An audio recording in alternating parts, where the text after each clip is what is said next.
Hello, Lucy here. I just wanted to take a moment to celebrate our thriving community. I cannot believe I'm saying this, but we have over 1,000 listeners, racking up nearly 3,000 views on YouTube and are closing in on 2,000 downloads, all in just 9 months. I mean, that's no small feat, and that's down to you. Thank you for your amazing support.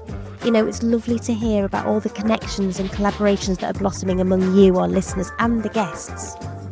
If you love the show, then please do consider leaving a review. Your feedback not only boosts the show in the charts, but it also helps new listeners find the wilderness. So, share the episodes with your friends and family. And remember to subscribe to the Wilderness of Creativity podcast. Stay wild.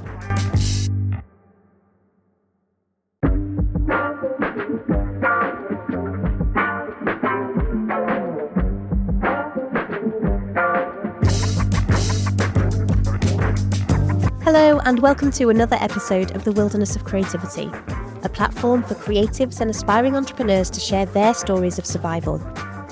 Joining us today is Kerry, a content writer and copywriter with a genuine passion for authentic and purposeful communication. In this episode, we talk about the importance of setting intentions and crafting those morning rituals that really support us with our creative practice. We also talk to Kerry about her non-linear career path, the ever-evolving role of AI in content writing, and how to navigate those inevitable career roadblocks. So, without further ado, let's get to the episode. So I've just taken the top card, and it says, surround yourself with people who will lift you higher. I absolutely love that. That really defines me. It's very... Talk to me about that then. I feel like that, I can motivate others and, have those open conversations and connections. But I do obviously gain inspiration as well from others, and surrounding yourself with the right kind of people definitely does, it gives you that lift, that it is that, just that, I suppose, energy, exactly what the card says. It is, I think the phrase, I can't remember where the quote comes from, but it's like your vibe, your vibe attracts your tribe. So it's, I am, don't get me wrong, I have, friends and business networks in far and wide kind of different types of people, but I do feel like I get on with lots of different kinds of people as well. But definitely when I, find someone that I click with, or we have just a shared energy or a shared focus, or core values and personality profiles, I definitely do feel there is that lift, just having that Van's natural connection. I am very much about connection, and I think it's hugely important, and you can it has a ripple effect, and you can gain a lot from it. It's obviously you come across all kinds of people in life, and some you gravitate towards and some you just naturally maybe don't sort of sit with, perhaps for too long, or you don't have, a full, I suppose, connection or conversation over that. But yeah, I do think that card is brilliant. I love that way. I mean, it could have gone anywhere. It could have gone anywhere, but I do think I love these cards with Instagram and sort of making those connections. Your tribe starts to grow. Though, I think it's potentially ages and stages in life as well. You move through, I mean, I've had different sort of career backgrounds, so it's, you're meeting different people all the time. And, I'm in my early 40s now, and it's like, I probably have a different outlook now. I'm a mum, and, all of that kind of thing. I think it naturally, comes with that authenticity. That's a huge part of who I am. I am very real, and if you connect with me, amazing. And if you don't, likewise, there's someone else out, to absolutely to sort of have those ideas to bounce against or to work with, or in any friendship capacity of of anything. I think it does very much. Yeah, it does come back to the whole, potentially it's the stages in life or what people are going through, but it just generally, I think it naturally has that either evolution or progression or not, if that's the case. And you talked a little bit about a squiggly sort of career path. Do you want to talk through your point A and where you are now with Right Junction? Yeah, so it is very mixed, but I think that does, I'm perhaps biased, but I think that does bring a lot to the table for myself as a person and obviously for business building. So all through sort of school, art and English subjects was where I absolutely thrived, I guess, for want of a better phrase. It was very much a huge part of me. It still is, like both of them are, obviously. I didn't really know what I wanted to do with my degree because obviously textiles and surface design, it can go, different ways. So after I graduated, I had a couple of potential freelance design opportunities for greetings card designs. My Saturday job was in retail. I didn't want to move away. I didn't feel like I was at the sort of, I don't know, responsibility age, or just I didn't really, sort of have the full opportunities that I kind of might have done. And I sort of got sucked into retail sales for quite a little while. And then I sort of navigated that into visual merchandising. So again, that's where my degree probably did sort of really kick in a little bit more, just with that creative process. Just before the first lockdown, I started my copywriting diploma. Like I say, art and English, it's been very much, it's a huge part of me. I've written, like, I was always a diary entry person, sort of that journaling thing. Loved story writing and the power of words, if you like, all through school. I can't even remember where the whole copywriting thing came from, to be fair. I think I obviously stumbled across it when I was looking at sort of an expansion of writing capacity, or, writing opportunities. And it just sat nicely with me. And the whole concept of, it's used in marketing, it's used in advertising, it's used in, it's a actionable writing, but then there's always the story side of it and the content writing as well. And then obviously lockdown hit, and having the kids at home, I just thought, oh, maybe I can't throw myself into it as much as I really wanted to. And then I can't remember which lockdown it was, and my other half got made redundant. Obviously the dynamics and the sort of shift changed a little bit. So we both looked for obviously full time, just to make sure that there was, there's some sort of stability. And as it happens, as luck happens, it worked out okay in the fact that we both got offered full time jobs within the space of a week. I was so determined that, we had two kids. It was October, November time, and it was like, something has to really happen, so that we have to have that. And so again, with the writing element, it got parked for a little bit, not completely. So I took a role in customer service and communications for a print-based company. So digital print and paste.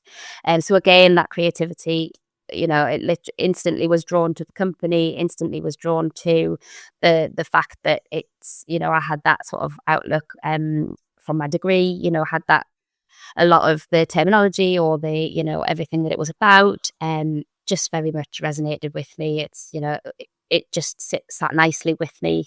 But they knew that, copywriting was still on my radar. They knew that that was sort of, ideally, I suppose, in an ideal world, where I wanted to try and explore a lot more. And they did very much sort of, I suppose, recognise my strength in writing. Obviously, communications, in the email format, and obviously they were adapting their brand sort of tone of voice a little bit for some of their website help desk articles and things.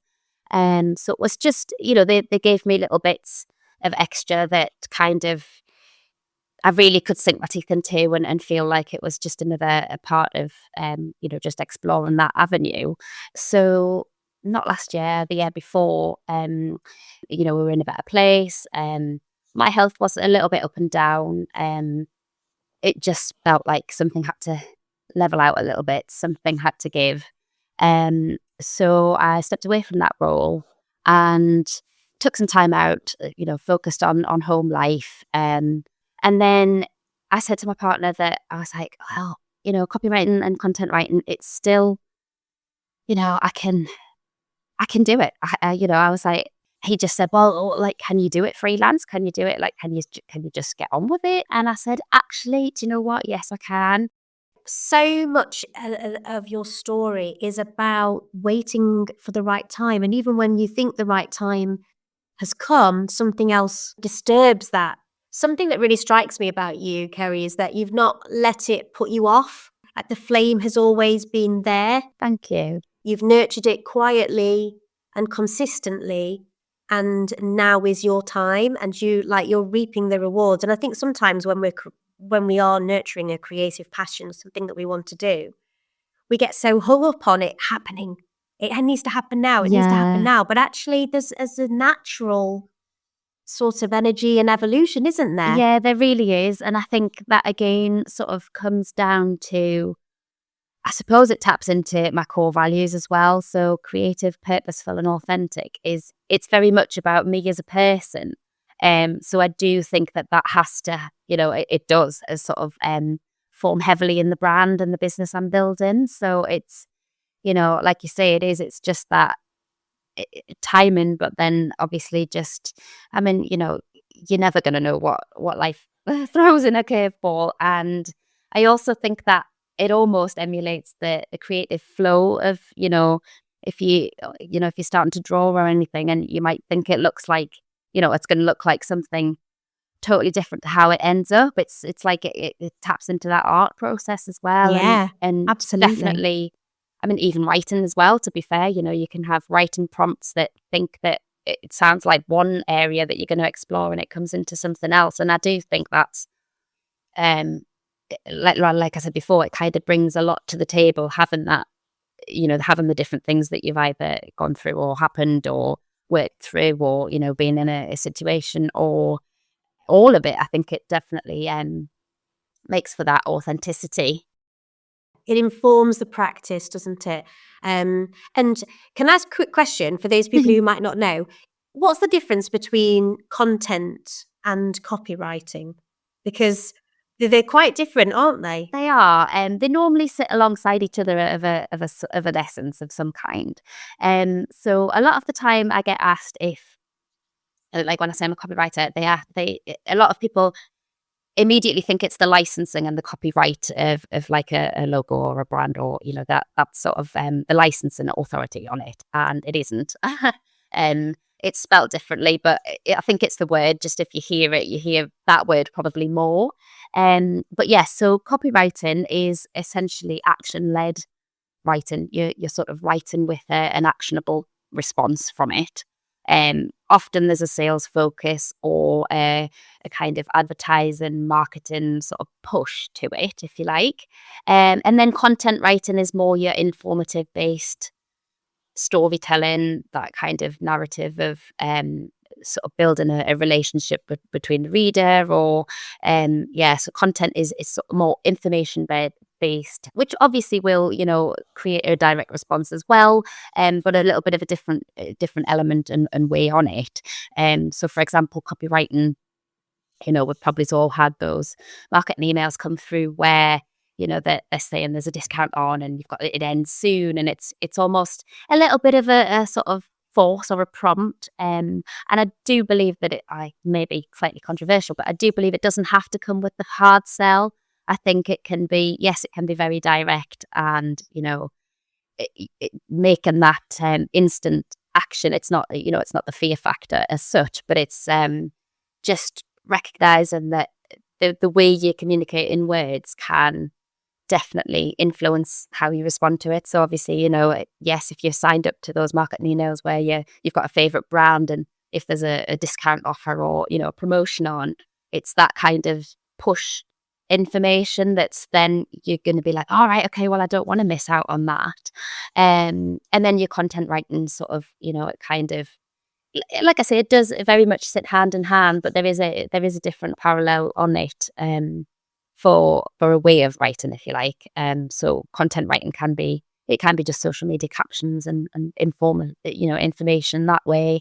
It can be blog articles, slightly longer form copy where it's almost informational, but it doesn't necessarily say that you need to sign up to a membership or say that you need to buy this X, Y, and Z or that kind of thing. And it can go very much far and wide. It can be simply your about me page on your website. There's loads of different areas it covers. I know, and it's really varied, like you're saying, and I think that's what's quite exciting. What's your take on like the use of AI now then? Because obviously that can do so much of that. I'm not a massive fan, if I'll be honest. I think it has its, it has its place, and yes, you can just, instantly get little bits of information, or it can sort of, give you prompts, and help you a little bit. I just don't think it should be relied upon. I genuinely think that you're losing that conversational aspect. It doesn't matter how good the AI, form is.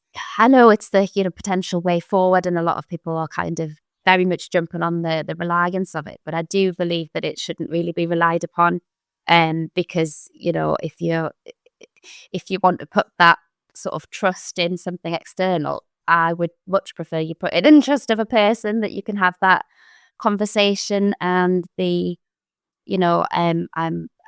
very much about collaborative process of the conversations. And yes, sometimes it might be a little bit too back and forth, so there's always that risk that you kind of feel like you're going back and forward on it more than once. But I do think that definitely brings the authenticity around it. I think you can gain a lot more from opening out those conversations of whatever level or whatever format.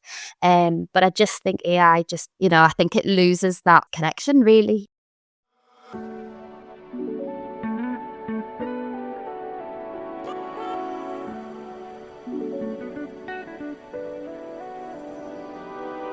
You've mentioned brainstorming, and I just wondered what sorts of creative projects you've got going on at the moment, or clients that you're working with. Yeah, so I'm working with a really interesting client that I secured at the end of last year, and potential for opportunities this year.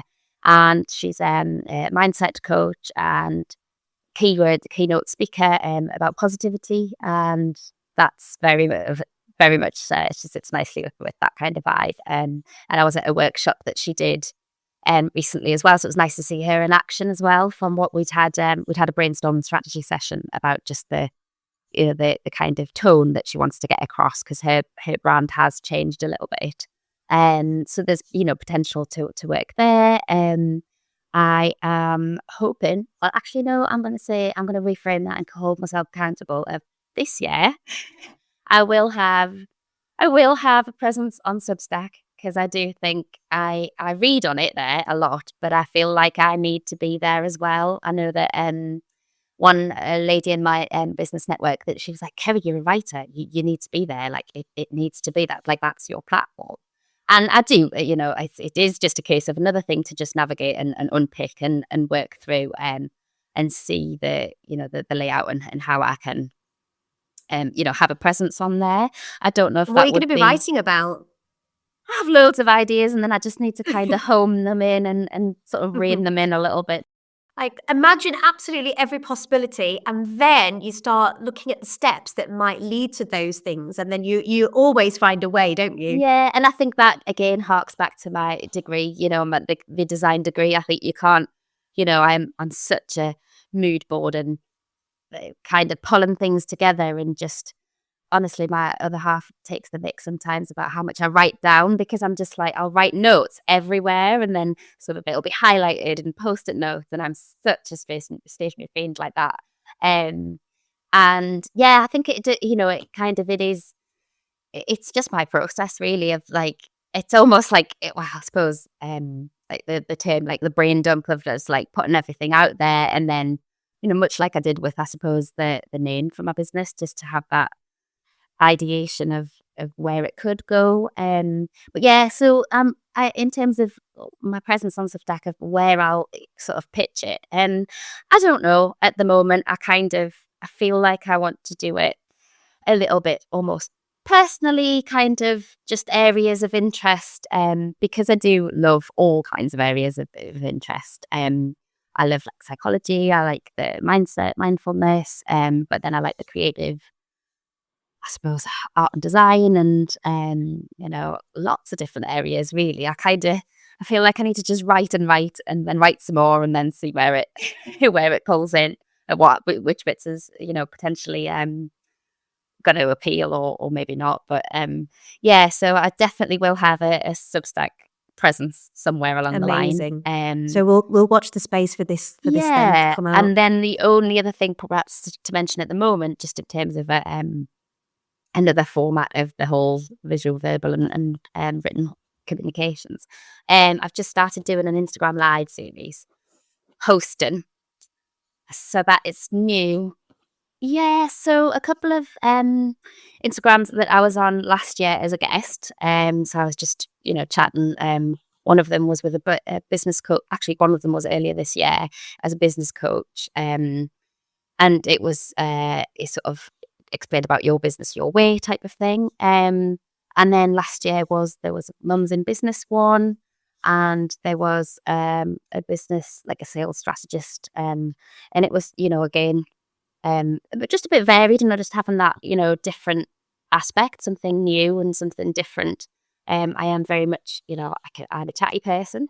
And I'm not going to lie, the lives did intimidate me. I was a bit like, oh, okay. Like the first live I did was absolutely brilliant. Like it was, it was very easy. And I was quite surprised by that. So I was like, all right, okay. I mean, I do think I am a confident person, but there's always some level that kind of just almost snaps you down a little bit. But yeah, so the first one I did was just chatting about, obviously, the importance of having copywriting and content writing to actually draw people in, and the kind of purposeful element to it.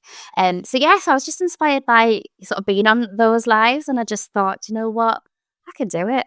I'm fairly au fait with Instagram, and there's a lot of people in my network on Instagram as well are businesses that either sit alongside mine in terms of the client crossover potential, audience, I suppose target audience relevance, and just I connect with them in we've had conversations where either their core values align with mine, or their creativity and probably their color combinations as well, because color is such a huge part of me too. I'd noticed you're wearing yellow today. I am. I don't have very much yellow, but yes, I am. On brand. Yeah, always. There's always something on a radar somewhere. And it's my favourite colour, so they'd had to feature heavily. And I think I said the other day when I was talking to, I think it was on my live actually that I did. And I said that like yellow almost defines me as a person, because it is like a happy chatty kind of, I suppose it's a little bit of a definition of almost depicts my personality a little bit as well. I would say so. You're absolutely a ray of sunshine, Kerry. You are. Thank you. That's so nice. But yeah, so I was just inspired, and I just thought, you know what?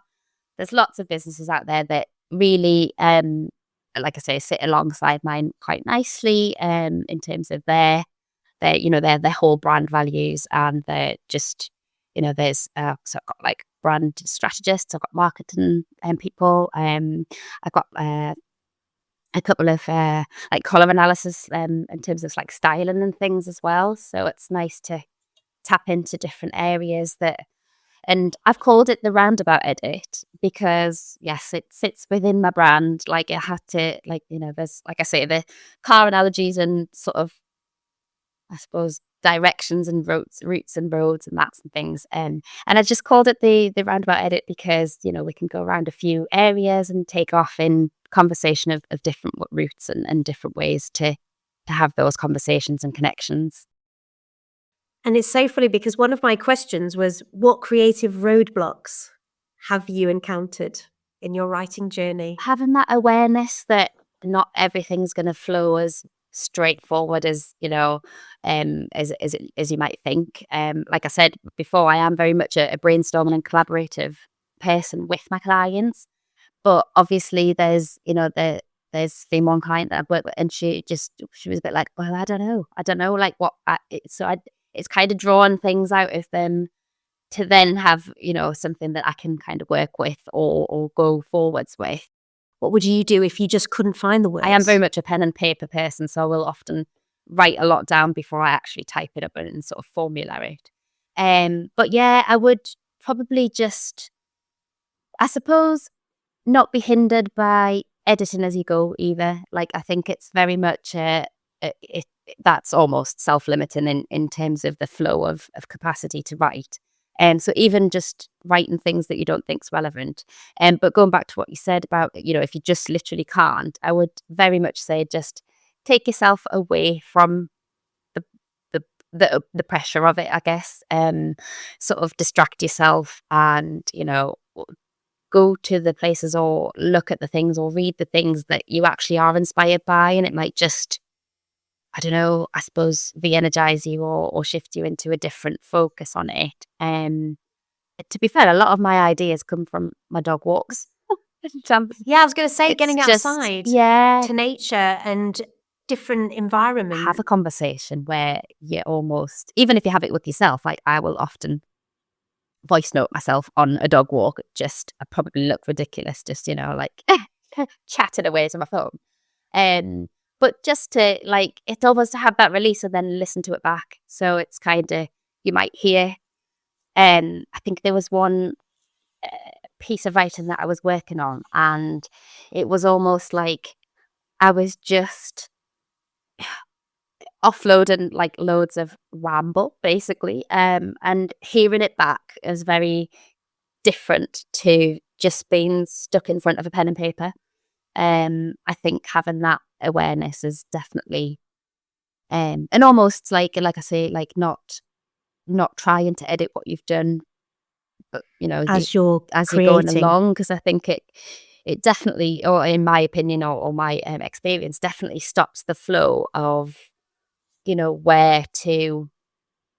Yes, it's the same in any almost any writing piece that you do. If you just write and write some more and then read it back to yourself, like read it out loud or read it to someone, and you'll hear it differently to when you're just looking at it. I think you can maybe, I suppose I'm very much a reader, but you can read something too much and kind of take a little bit of a different aspect on it.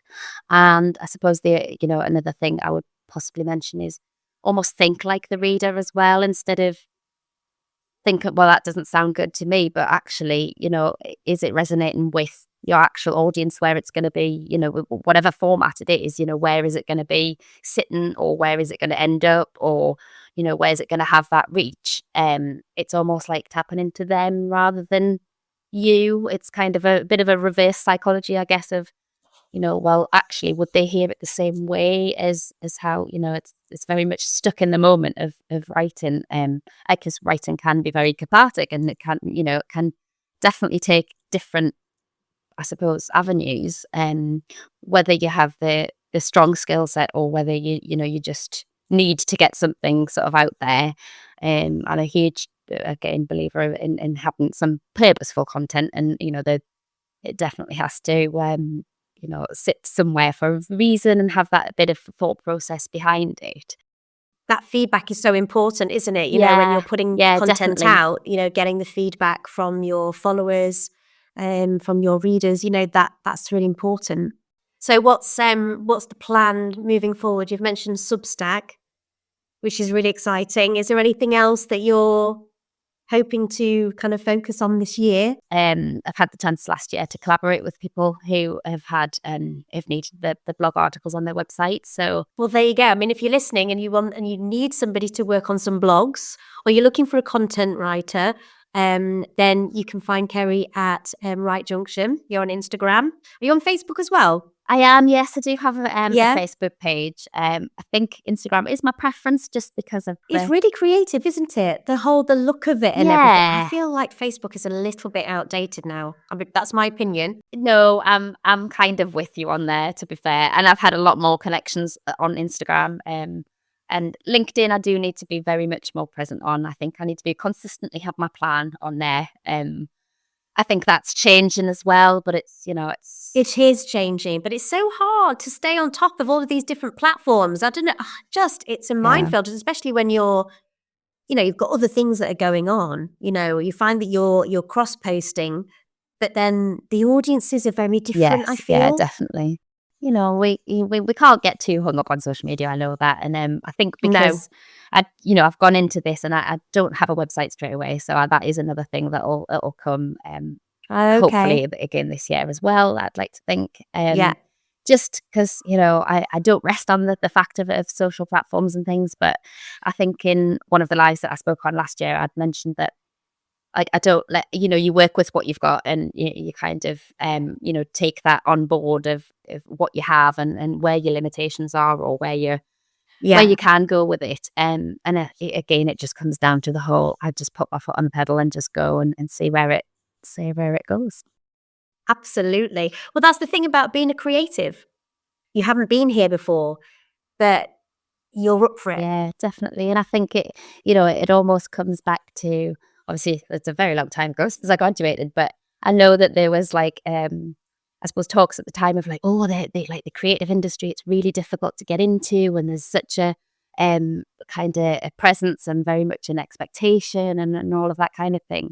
But then I'm a bit like, I don't rest on that either, but I'm a bit like, well, actually, you know, what is one person's perception of that is a little bit subjective, of like, one person's interpretation of that is very much different to someone else's. And like we said, if obviously things just either naturally taken on a different ownership or perspective. And I think the creativity definitely is, I think it's everywhere, and I think it is in everyone, to be fair. When someone said to me, oh, I wish I could draw like you, Kerry, and I'm like, but you can draw. It's just you're comparing. It's that whole comparison thing, isn't it? It's, whatever industry you're in, I think there is always that either imposter syndrome over it, or there's that, comparison of looking to someone else, of that or expectation from yourself versus what you see in others. But yeah, I just think creativity is in everyone in different formats, and it's, brought out in different ways.